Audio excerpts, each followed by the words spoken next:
Hoje, em Portugal Fenomenal, conhecemos um palácio com uma temível maldição. Visitamos um convento onde é possível ver e sentir como viviam os seus frades há 400 anos.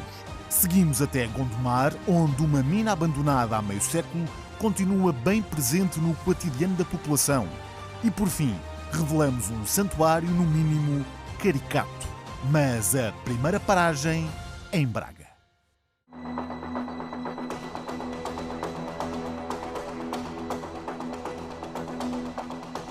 O palácio foi construído há mais de 100 anos na freguesia de Palmeira, concelho de Braga, mas nunca ficou finalizado.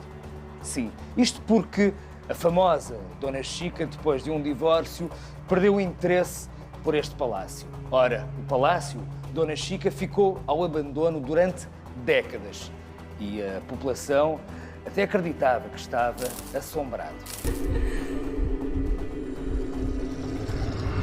Até se falava de uma maldição, a terrível maldição da Dona Chica, que tinha lançado para que nunca ninguém vivesse neste palácio. E realmente, durante décadas, ninguém viveu. Nos anos 90, surgiu o rumor que a Princesa Diana de Inglaterra, teve o interesse em comprar este palácio. Será verdade, mito? Não sabemos. Certo é que, provavelmente, esta maldição foi quebrada, porque em breve este fenomenal palácio vai ser transformado num hotel de luxo e histórias não faltam para contar.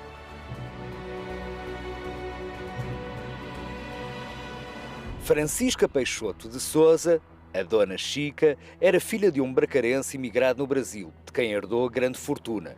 Regressou a Portugal no ano de 1913, com apenas 17 anos, para casar e realizar um dos seus grandes sonhos: a construção de um palácio romântico digno de um autêntico conto de fadas. E assim como a imponente obra com a assinatura do conhecido arquiteto suíço Ernesto Corrodi, a própria Dona Chica também causou impacto junto da sociedade bracarense daquela época. O professor, curiosamente, foi vereador do urbanismo aqui de Braga, é atualmente presidente da Fundação Brácara Augusta, conhece bem a história do Palácio Dona Chica. Este sonho da Dona Chica foi impactante para a sociedade da época. É, de facto, um palácio que revela o sonho, revela a fantasia e, eu diria, o mistério de uma história de amor.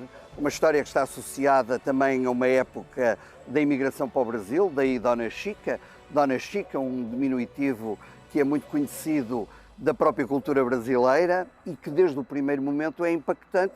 Foi selecionado, eu recordo, como uma das 10 ruínas mais impressionantes do mundo. Do mundo.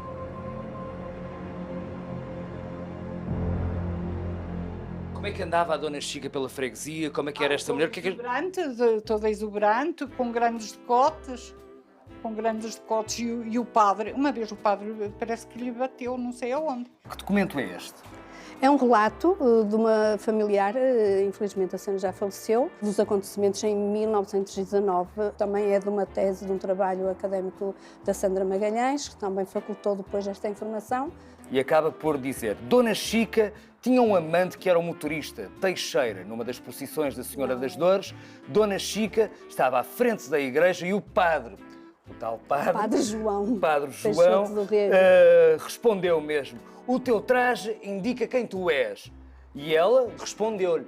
Ora, o padre ficou maluco, não é verdade, irritado, e confrontou mesmo a Dona Chica, ao ponto até de prometer violência. Sim. Havia mesmo estas desavenças entre o padre conservador, curiosamente primo também da Dona Chica, sim, mas conservador, e a Dona Chica. Sim, eu acho que esse acontecimento vem do zururu que já existia de relacionamento entre a Chica e o Henrique Teixeira, o segundo marido. E como ela tinha 3 motoristas, tinha 4 automóveis, todo esse mundo... As pessoas diziam que tinha um amante. Era um amante. Como era uma mulher com muita vida, até acho que gostava de fazer algumas festas assim muito faustosas, aqui em Palmeira. Sim, havia aqui a Casa da Boa Vista. Sei que o Corrodi chegava quando vinha aqui para as obras, pernoitava lá. E havia aqui algumas famílias muito interessantes e eles conviviam entre eles e possivelmente nesses palacetes Estamos em plena Belle Époque, do mundo automóvel, tudo isto da maquinaria, todas essas coisas. Não é estranho, mesmo depois do fim do primeiro casamento, ela não ter tido a vontade de tentar pegar neste palácio, de tentar regressar para cá, de tentar finalizá-lo? Não é estranho? O que eu sei, não posso afirmar, é que o marido é que ficou com o castelo. É que ficou mesmo com o castelo? Sim, foi vendido posteriormente à morte dele. Mas nunca ninguém viveu cá? Não.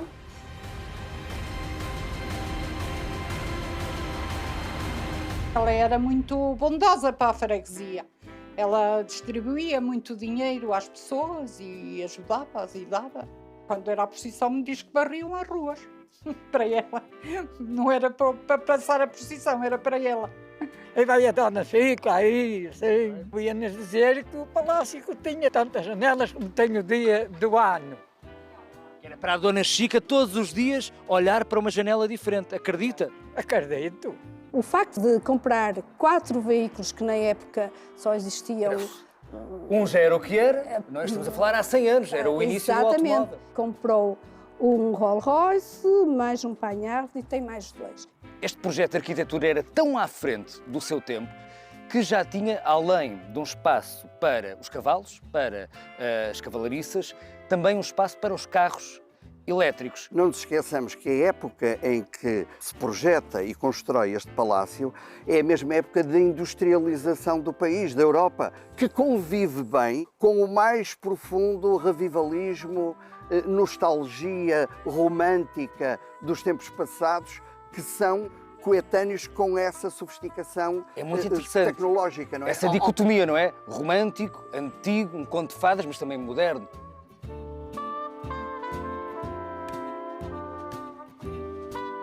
O segundo casamento dela também não resulta, não é? Não teve sorte ao Não amor. resulta, ela volta novamente para o Brasil, vai viver para Santos, casa com um cantor de ópera, o Giordani, E já não regressa? e já não regressa. O palácio chegou a ser um restaurante, uma discoteca, que também não durou muito, mas também se falou nesta história que a princesa Diana de Inglaterra tinha um interesse em comprar o palácio. Os mitos têm sempre o seu fundo de verdade. O que é certo é que para haver esse mito tem que haver uma coerência de eventos, como por exemplo o facto deste palácio ter sido comprado nos anos 30 por um fidalgo inglês.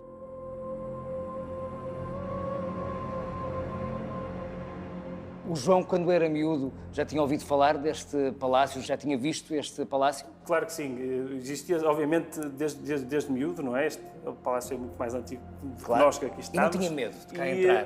Diziam que estava assombrado. Dizia que estava assombrado e cultivavam essa história, porque até de miúdo havia muita gente que até vinha pela escola, sem danificar nada, mantendo toda esta configuração que aqui está, vinha conhecer, vinha aproveitar até por fora. E hoje em dia, nas funções que tenho de Presidente de Junta, nada me enche de um orgulho maior de que seja desta, que seja concretizado esta função. E recentemente, a empresa Magalhães e Róquio adquiriu o palácio e devolveu a esperança à comunidade da freguesia de Palmeira, que em breve poderá reservar um quarto no futuro Hotel Dona Chica. É uma marca da freguesia, é o postal da freguesia, mas também é o postal do Concelho de Braga. E depois, que nos foi prometido da parte do proprietário, é que seja um espaço de contemplação também para a população que queira visitar, que seja aberto, exatamente. Já foi propriedade da freguesia noutros tempos, mas a freguesia a carinho e obviamente que verá com todo o gosto esta concretização deste projeto.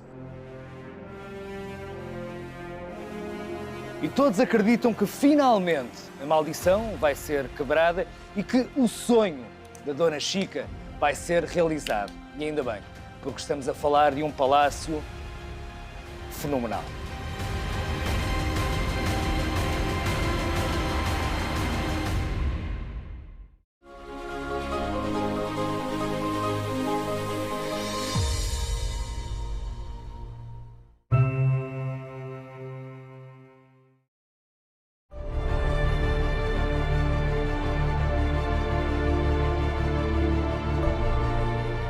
Está uma das grutas, é difícil de acreditar, mas há cerca de 500 anos, 5 frades viveram em grutas como esta.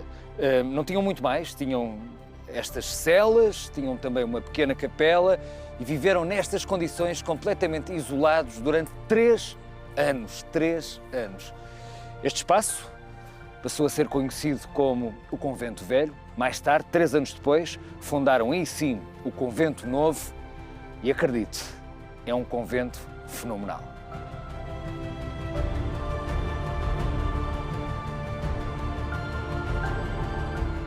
Foi em 1539 que Dom João de Lencastre, o primeiro duque de Aveiro, cedeu as terras desta encosta da Serra da Arrábida ao frade franciscano castelhano Frei Martinho de Santa Maria, que, em plena serra, fundou um convento franciscano, sendo que de convento só tinha mesmo o nome, porque era apenas uma capela e algumas celas cavadas na rocha onde viviam 5 frades, entre eles o próprio São Pedro de Alcântara. Em 1542 começou a ser construído o Convento Novo, já com as guaritas, as novas celas, a igreja e os espaços comuns. E será que nas localidades mais próximas, como é o caso de Azeitão, o passado do convento ainda é um mistério? Ainda há um grande mistério. A vida deles lá não sei, porque não conheço muito bem a história. Há 2 versões. É a versão que foi um espanhol que veio para ali para tomar ares, que estava com um problema de saúde. Ficou no Convento Velho. Depois temos outra versão, houve um naufrágio e esse naufrágio salvou-os devido à luz que apareceu no meio da serra. Andreia, realmente é difícil de imaginar como é que os 5 frades sobreviveram nestas condições, mas há uma razão para terem vindo para cá, para a Serra da Arrábida. Sim. E para este local específico. Porquê? Porque na serra já existia aqui uma ermida, a chamada Ermida da Memória. Poderá ter sido construída aqui? Sim. Não sabemos se é esta. Conta a lenda que um mercador inglês, no princípio do século XIII, resolveu vir para Portugal viver com a sua tripulação. Ele era devoto da Virgem Maria e trouxe uma estátua consigo.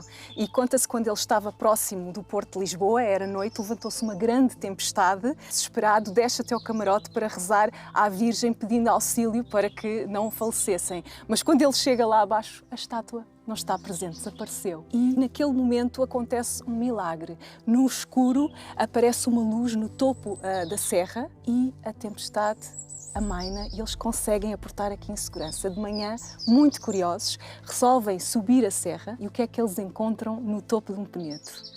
A estátua que desapareceu do barco. Ora, Hildebrando resolveu, em homenagem à estátua, erigir aqui uma capela, que chamou Capela da Memória, em memória a este acontecimento. 300 anos depois, então, os frades franciscanos decidem, neste local sagrado, iniciar o Convento da Arrábida.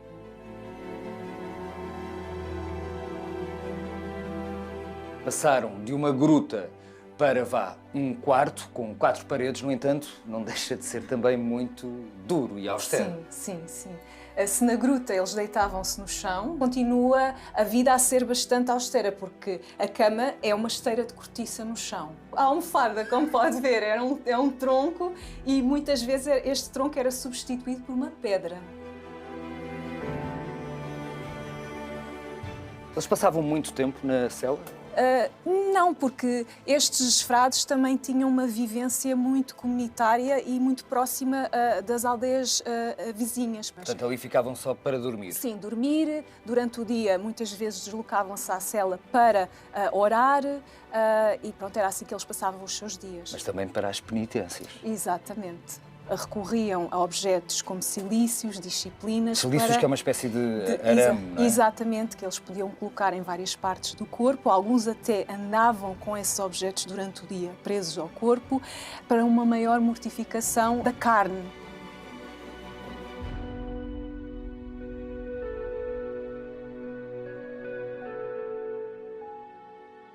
André, e eles tinham zonas comuns? Ou estavam sempre isolados? Não, eles tinham imensas zonas comuns. Aliás, este espaço, este terreiro, era uma zona comum que dá acesso à cozinha e ao refeitório. Mas eles faziam votos de silêncio. Exatamente. Eles, dentro do convento, tinham um voto de silêncio perpétuo em muitos espaços, no coro, na sacristia, na igreja, no refeitório. Bom, ao fim e ao cabo, em quase todos os espaços do convento, eles tinham de manter o silêncio. E por isso também é que recorriam a este instrumento, esta tábua, este madeiro, e era através deste utensílio que eles chamavam a comunidade para atividades em conjunto. O número de toques correspondia a uma atividade específica. Por exemplo, para o almoço, seriam quantos toques? Bom, eles só tinham uma refeição por dia, portanto, podiam ser 12 toques, por exemplo. Seguravam aqui na madeira e tocavam, e isto faz eco, ouve-se no convento inteiro. Posso Portanto, experimentar? claro, claro. Confere! Hora do almoço! Sendo que existe também cá um relógio oferecido Exatamente. pelo próprio Dom João V. Exato, oferecido pelo Dom João V, que era um devoto aqui dos frades franciscanos. Joana desenvolveu uma tese sobre os azulejos aqui do convento da Arrábida. Eu acredito que alguns destes rostos representam mesmo as feições reais dos frades que passaram por cá. É um local com um grande significado aqui no convento da Arrábida, onde se celebrava o primeiro passo da Via Sacra, e para além desse aspecto é também um espaço que funcionava como uma galeria de retratos. Há também um aspecto muito curioso que nós conseguimos ver, é que eles aparecem todos descalços, menos São Luís Bispo. O facto de andarem descalços era uma das características destes frades, que são todos representados com o hábito franciscano remendado e com o cinto de corda com os 3 nós, que faz precisamente alusão aos 3 votos da pobreza, da obediência e da castidade. On dit que dans le temps, de belles pécheresses, et même des reines, des princesses et des marquises qu'on disait vertueuses, descendaient ici en secret, tentées par le diable. Une vulve gigantesque. Este convento tem esta particularidade. Está praticamente intacto. Sim. Ou seja, é uma autêntica viagem no tempo, é um museu vivo. E isso também acabou por ser inspirador para um grande cineasta português, Manuel de Oliveira, que gravou cá o filme O Convento. Sim. Já teve a oportunidade de ver o filme? Sim, sim, sim. É interessante ver o filme e visitar o convento, ou ao contrário, ou até mesmo o contrário. Sim. Agora, com a extinção das ordens religiosas, já século XIX, este convento como é que ficou? Ele ficou abandonado até ser adquirido pela Casa de Palmela, pelos Duques de Palmela.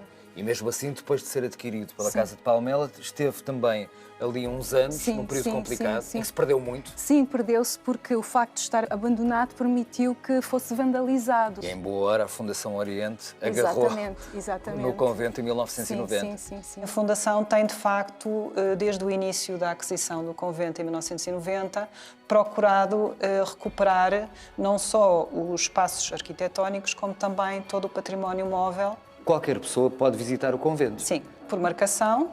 As visitas são às quartas-feiras, ao sábado e ao domingo. Temos muito gosto que nos venham visitar. São visitas guiadas. Durante o ano há lugar aqui no convento a vários eventos de atividades culturais, de âmbito educativo, científico. Há também várias atividades do Museu do Oriente, do próprio Museu do Oriente, portanto, pertencente à Fundação, que têm lugar aqui, como, por exemplo, os workshops de yoga. Sim. Joana, para si, o que é que este local tem de mais impressionante? Se recordarmos as palavras de Frei Martinho de Santa Maria, o primeiro frade que veio habitar aqui a Serra da Arrábida, e ele terá dito: se não estou no céu, estou nos seus arrabaldes. Onde eu acho que isso diz tudo. Outro dos grandes mistérios da Serra da Arrábida e que também serviu de cenário para o filme é a Lapa de Santa Margarida. Foi construída no interior de uma gruta mesmo junto ao mar. E reza a lenda que um temível barco pirata perseguiu uma embarcação com um grupo de cristãos que, por sorte, conseguiu fugir e encontrou o esconderijo perfeito nesta gruta. Claro, como agradecimento, mandaram construir a surpreendente capela.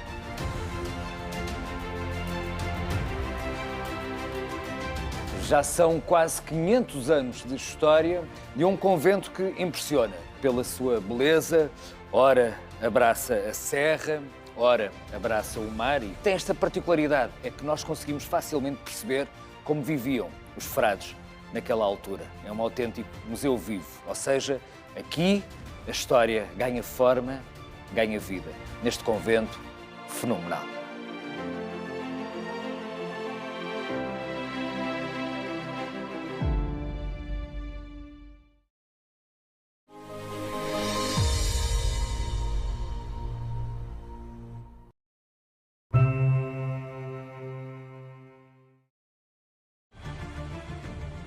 Esta é uma história escrita a carvão, suor e coragem. Uma história que trouxe para a então pacata aldeia agrícola de São Pedro da Cova, em Gondomar, progresso, trabalho, sustento, mas também sacrifício e dor. Muita dor. Era uma escravidão. Comia-se mal, a gente passava fome. Era muita miséria, muita miséria, muita miséria. As minas funcionaram até 1970, ou seja, trabalharam ao longo de 50 anos, mas as ruínas, as memórias deste legado mineiro continuam bem presentes. Memórias marcadas por muitas orações a Santa Bárbara, santa padroeira de todos os mineiros, cuja imagem, esta mesma imagem, foi resgatada do interior da mina pelos próprios mineiros quando a mina encerrou. Mas esta é apenas uma das muitas histórias fenomenais que hoje temos para contar.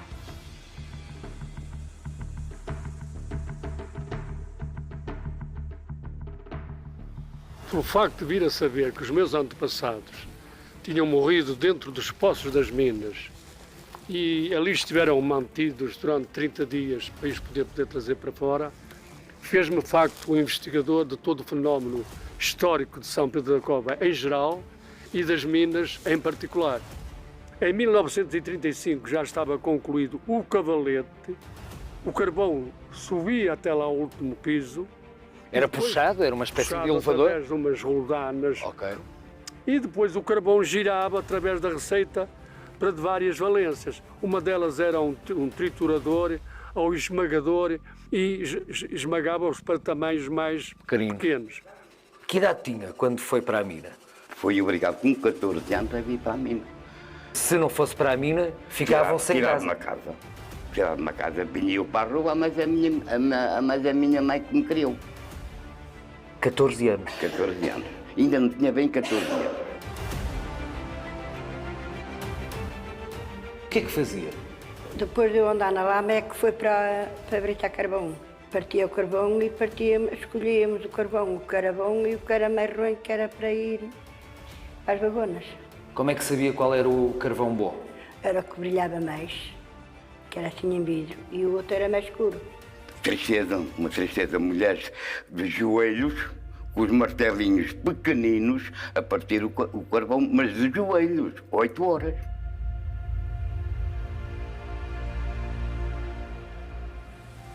Onde é que nós estivemos? Estiveram junto do Cavalete do Poço São Vicente. Temos os escritórios, o edifício em L. Temos ainda os balneários, também ainda são lá bem visíveis. Aqui, ali era o teleférico da altura, digamos assim. O teleférico, é um teleférico. Os vagões suspensos, não é? Certo. Via aérea. Este teleférico ia para o Monte Aventino nas Antas. Há fotografias do antigo estádio Museu das Andas, exatamente, com as cestas lá no ar. Portanto, fotografias muito interessantes com as equipas no estádio e com a cesta lá no ar. Ainda me recordo das zorras, de propriamente do elétrico que fazia o transporte das pessoas. Lembro-me de quando a mina fechou em 1970, nós utilizávamos muito por brincadeira e marotice andarmos nos cabos das cestas com um pau e fazíamos ali 50, 60 metros todos pendurados no ar. Sofia, nós estamos num museu mineiro que era a antiga Casa da Malta. Basicamente eram os trabalhadores de fora que vinham para São Pedro da Cova. Exatamente. Ou seja, quantas pessoas é que moravam nesta casa que ainda era grandinha? Ela estava preparada para receber cerca de 50. 50? Hoje em dia o museu está a ser renovado. A ideia é tornar esta experiência ainda mais realista. Aliás, como podemos ver, este túnel já faz parte da vossa renovação. O objetivo, no fundo, é quem chegar ao Museu Mineiro poder ter essa experiência virtual e depois vai poder também pesquisar um bocadinho da história dos mineiros, do seu avô que era mineiro.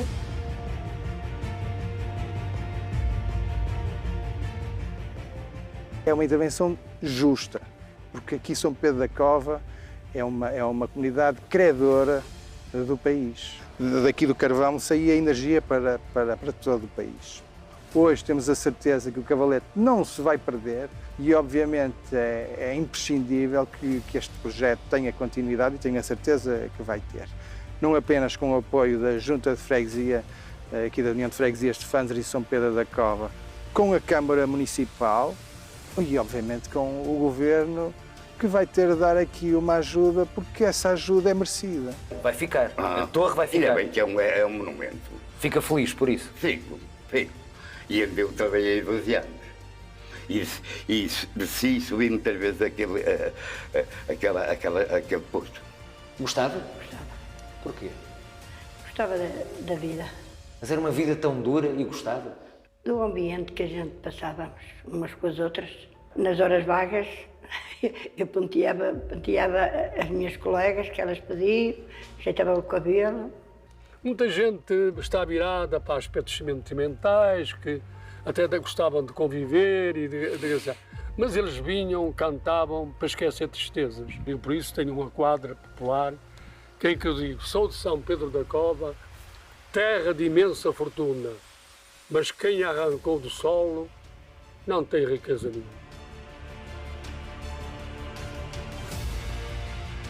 As minas de São Pedro da Cova encerraram há mais de 50 anos, revolucionaram completamente esta vila mineira, trouxeram sofrimento, progresso, ou seria esse progresso apenas uma distração para camuflar esse sofrimento? O importante é que este espaço, este património, está a ser recuperado, o museu renovado e ninguém jamais vai esquecer o que passaram estes heróis da sua própria vida. E por isso é que estas minas são fenomenais.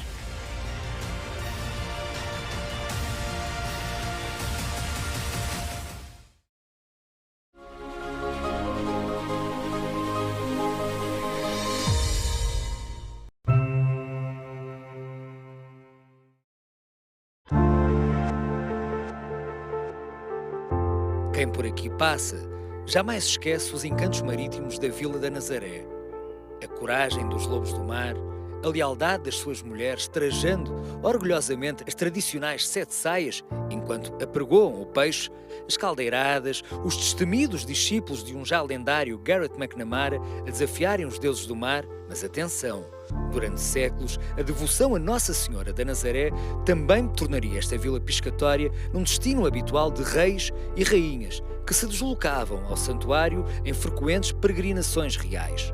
Peregrinações que mais tarde tornariam a Nazaré num importante palco de famosos atores e conceituadas companhias de teatro. Sim, teatro. E mesmo ao lado do santuário de Nossa Senhora da Nazaré.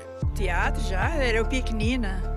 Feito para as raparigas da praia, para estudantes, aquelas meninas que andavam a estudar e faziam os teatros. Muitas vezes servi os artistas que estavam no teatro, pronto. Cá grandes artistas, não vinham até mesmo... Haver aqui peças com grandes artistas. No início, o rei Dom José I, estamos a falar de há 200 anos, construiu uns palancos em madeira para realizar aqui umas operetas, assim, uns teatros, mas ainda de menor dimensão. Mas foi só em 1926 que foi inaugurado o Teatro Chabi Pinheiro. Chabi Pinheiro, um dos grandes comediantes portugueses. O próprio Chabi Pinheiro esteve presente na inauguração. E agora, acredito, estamos a falar de uma autêntica joia do teatro português. Para muitos, desconhecida, para outros, absolutamente surpreendente. E a partir de agora, prepare-se, porque o cenário é fenomenal.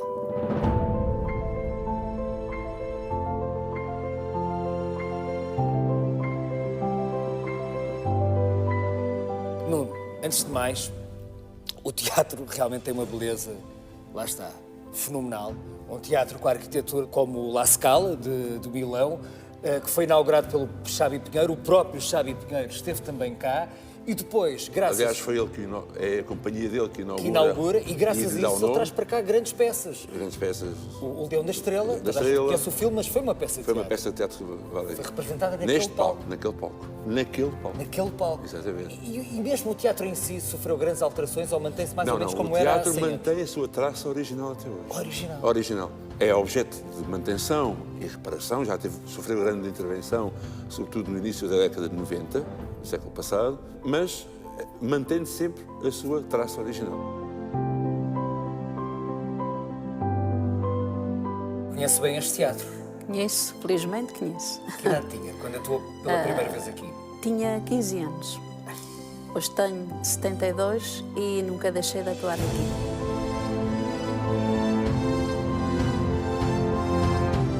todos os espetáculos que eu fiz aqui, a casa lotava. O povo necessita de alegria, de espetáculos alegres, porque o povo da Nazaré exige muito a gargalhada. A Ana Maria faz o teatro ali, a Ana Maria Mendes faz muitos teatros e quando faz é sempre ali. Sempre muito bonito, mas havia de ser mais aproveitado. Temos ali uma coisa linda e importante, fechada.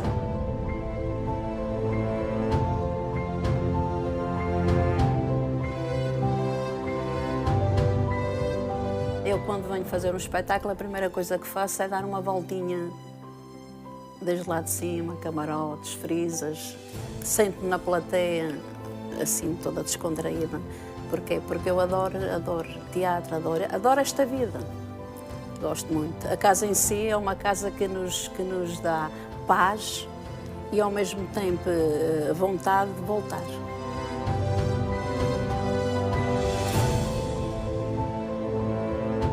Isto é um museu, é o que eu digo, é mesmo uma relíquia, é impressionante, toda em madeira. E depois também grandes atores passaram por cá ainda na sua juventude. Eunício Pinhós passou por cá. Pinhós, ou seja, tem passado por aqui efetivamente muita gente, muitos artistas, e toda a gente fica com a admiração com que está. É verdade. E toda a gente se interroga como é que uma coisa destas está fechada e não tem uso e não tem programa. E nós aqui temos que ver as coisas com um certo pragmatismo. A confraria, que é a proprietária deste espaço, é uma IPSS, não é? Uma instituição particular de solidariedade social. Não temos forma de ter orçamento para poder assistir ao Xabi Pinheiro como ele merecia e deveria ser assistido.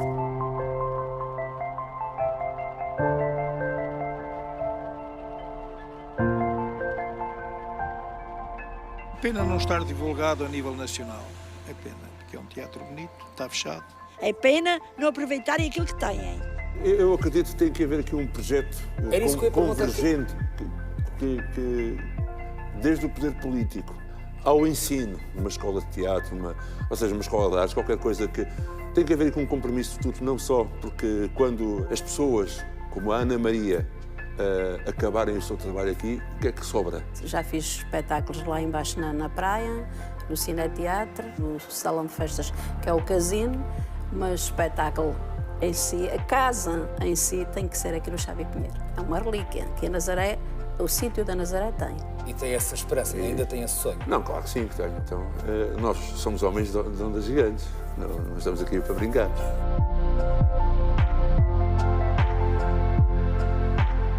Recebeu o nome de um dos maiores comediantes portugueses, Xabi Pinheiro.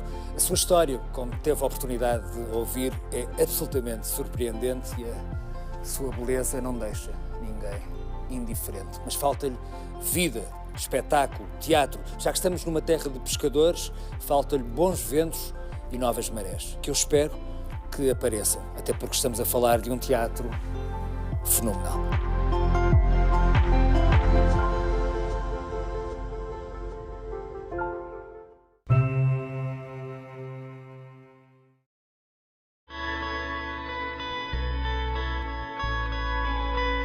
Há quem diga que é mesmo um dos santuários mais estranhos ou até mesmo insólitos do nosso país. Eu próprio tinha de cá vir para ver com os meus próprios olhos. E pode não acreditar, mas por baixo daquele enorme penedo, daquela lapa, está um santuário. E daí também o seu nome, Santuário de Nossa Senhora da Lapa. E segundo uma inscrição, mesmo à entrada do próprio santuário, está cá já há muitos anos. Fica situado no concelho de Vieira do Minho, na aldeia de Sotelo, mesmo junto ao deslumbrante Parque Nacional da Peneda Gerês. Mas a questão que se impõe é muito simples. Senhor Padre, afinal de contas, porquê é que há cerca de 300 anos a população teve a ideia de construir uma capela mesmo por baixo desta enorme lapa? Qual foi a razão? Há sempre esta tendência de subir aos altos, porque eu creio que, já o Evangelho nos diz que Jesus, quando queria, enfim, fazer os seus discursos, como foi o discurso da montanha, é sempre aos altos. E o mais interessante é que há 300 anos ainda não tinha acontecido o milagre, ou seja, quando a capela foi construída, a aparição ainda não tinha acontecido. Só 100 anos depois, e já existia a capela cá, é que surge a lenda, e todas as lendas têm um fundo de verdade, e esta, segundo documentos parece que aconteceu mesmo, a uma menina.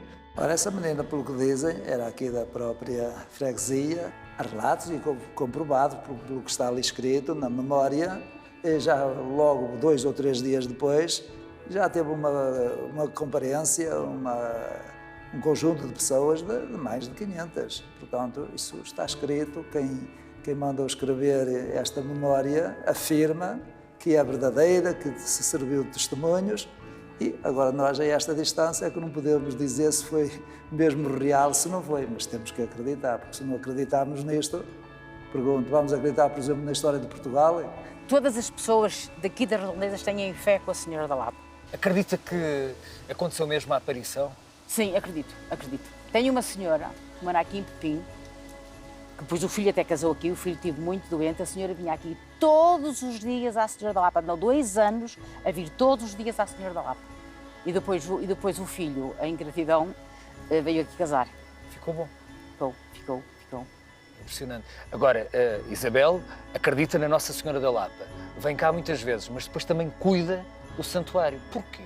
Cuido, porque é uma maneira de agradecimento às bênçãos que a Senhora da Lapa nos dá.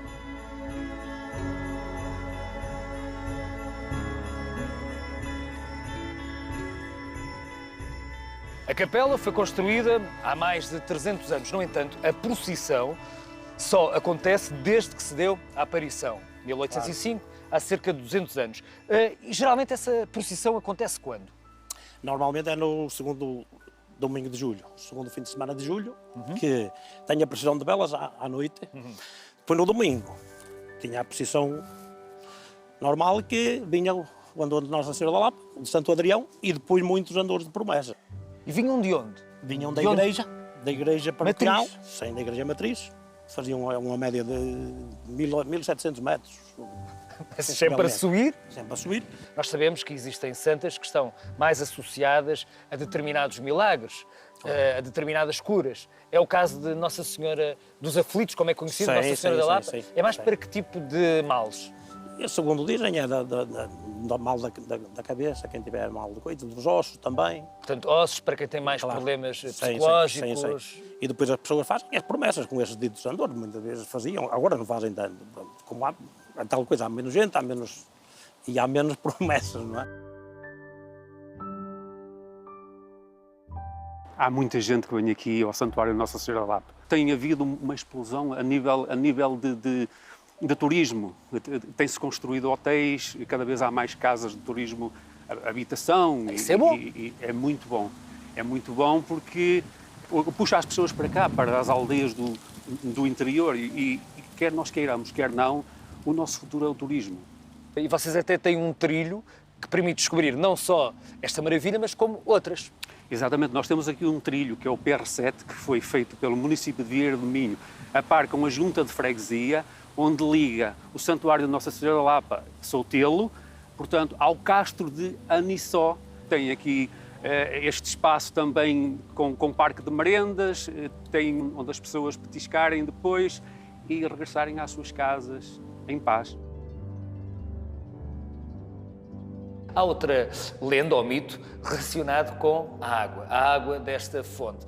E é curioso que muita gente diz mesmo que bebeu desta água. E eu também. E está muito bem, 80 anos, certo? Exato, mais ou menos. E bebeu daquela água. Bebo, e daqui a um bocadinho vamos beber outra vez. Vamos a isso. Ela apareceu aqui, a água, e não foi canalizada de lado nenhum. Aliás, temos também ali na Senhora da Fé uma nascente que vem do meio de um penedo. São manifestações da natureza. A fonte é natural, não é artificial. Não. E dizem que nunca secou. Eu, pelo menos, nunca vi. Sempre ali encontrei água. Está cá há quantos anos? 30, perto de 40, então, se quiser, para ser mais exato. E nunca secou. E nunca secou. Ainda há 3 semanas fui operado ao nariz, fui fazer a biópsia antes de ir, vim aqui à Senhora da Lapa e bebi água. E vinha constipada, e quando cheguei lá abaixo já não estava constipada. O que foi, não sei, só que eu ia bem. Isso aconteceu mesmo? Foi comigo há 3 semanas, um mês. Como percebemos, a lenda foi muito investigada, documentada, existem mesmo testemunhos que foram registados e que procuram apurar a veracidade dos factos e realmente todas as lendas têm um fundo de verdade. E a verdade é que a capela foi mesmo construída por baixo desta enorme lapa. É verdade que é um símbolo desta região e que é um santuário fenomenal.